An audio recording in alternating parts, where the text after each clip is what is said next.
শাহজাদপুর সরকারি model pilot উচ্চ বিদ্যালয় এসএসসি 2012 ব্যাচের ইফতার ও পুনর্মিলনী অনুষ্ঠিত। শনিবার 29 মার্চ বিকেলে শাহজাদপুর সরকারি মডেল পাইলট উচ্চ বিদ্যালয় প্রাঙ্গণে অবসরপ্রাপ্ত শিক্ষক আব্দুল মজিদের সভাপতিত্বে ও প্রাক্তন ছাত্র KM সুজনের সঞ্চালনায় এসএসসি 2012 ব্যাচের আয়োজনে ইফতার মাহফিল ও পুনর্মিলনী অনুষ্ঠিত হয়েছে। এর মধ্য দিয়ে 2012 ব্যাচের আয়োজনে এই উদ্যোগটি 13 বছর পূর্ণ করল। ইফতার মাহফিল ও পুনর্মিলনী অনুষ্ঠানে স্কুলের বর্তমান শিক্ষক ও অবসরপ্রাপ্ত শিক্ষকসহ 2012 ব্যাচের শতাধিক সাবেক শিক্ষার্থীদের উপস্থিতিতে ইফতার মাহফিল আনন্দঘন পরিবেশে অনুষ্ঠিত হয় এবং এই অনুষ্ঠানটি প্রাক্তন ছাত্র শিক্ষকদের মিলন মেলায় পরিণত হয়।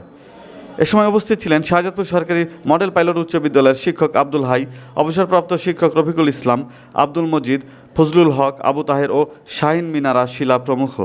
2012 ব্যাচের শিক্ষার্থীদের মাঝে উপস্থিত ছিলেন সুমন আহমেদ, তানভীর ইসলাম সাগর, নাইম, আনিসুর রহমান সজল, রুকু বিশ্বাস, সাইফুদ্দিন, রিফাত ও নাজমুল আদনান প্রমুখ।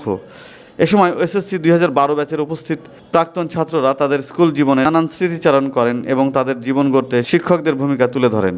বক্তব্যকালে শাহজাদপুর সরকারি মডেল পাইলট উচ্চ বিদ্যালয়ের বর্তমান ও অবসরপ্রাপ্ত শিক্ষকরা প্রাক্তন ছাত্রদের বিভিন্ন কৃতিত্বের কথা উল্লেখ করেন এবং পরবর্তী জীবনের করণীয় সম্পর্কে দিক নির্দেশনা প্রদান করেন।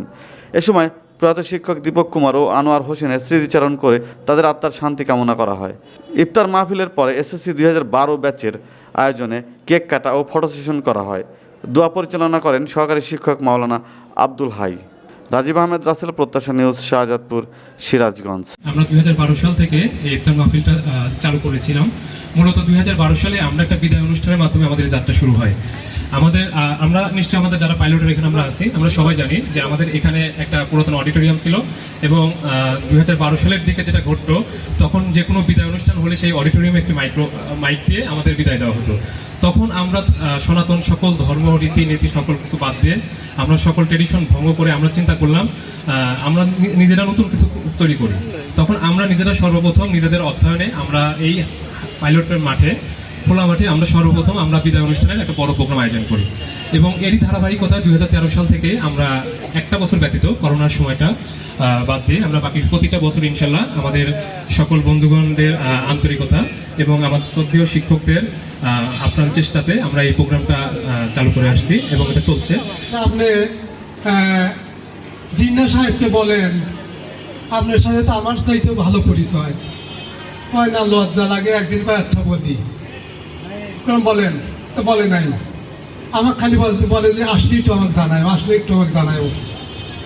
জিন্না সাহেব হলো আমাদের এই সংগঠন, এই স্কুলের প্রাক্তন ছাত্র এবং এই সংগঠনের প্রধান পৃষ্ঠপোষক। ওনার ঢাকার শ্যামলীতে একটা বড় হাসপাতাল আছে, বিশাল। আমিও সেখানে চিকিৎসা হয়েছি, বুঝলা।